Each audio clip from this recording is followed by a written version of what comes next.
ধন্যবাদ আপনাদেরকে।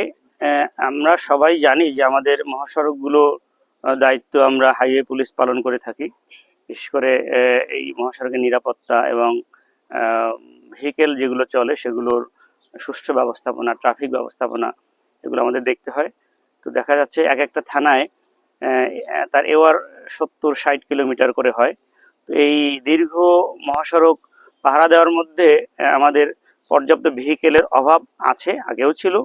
তো আমরা এগুলোকে মিটিগেট করার জন্য, কমানোর জন্য ভৈরব হাইওয়ে থানায় আজকে আমরা নতুন গাড়ি, নতুন বলতে এগুলো পুরাতনও ছিল, সেগুলো আমরা রিপেয়ার করে একটা মোটামুটি একটা স্টেজ নিয়ে এসেছি, যাতে আপাতত এটা চলা যায়। ডেন্টিং, পেন্টিং থেকে শুরু করে ইঞ্জিনের সকল কাজ করে আমরা আবার মহাসড়কে চলার উপযোগী করেছি। আমরা আনুষ্ঠানিকভাবে দেওয়ার মাধ্যমে এই গাড়ি উদ্বোধন করছি আপনাদের উপস্থিতিতে।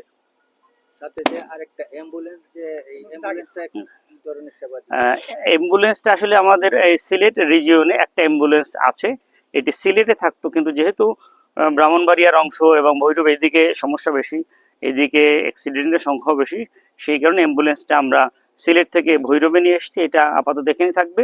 এগুলো মহাসড়কে যখন কোনো দুর্ঘটনা ঘটে তখন কুইক আমাদের এই অ্যাম্বুলেন্স সেখানে যায়, গিয়ে যারা অ্যাক্সিডেন্টে আহত হয় অথবা নিহত হয় তাদের রেস্কিউ করে হসপিটালে পাঠানোর ব্যবস্থা করি আমরা।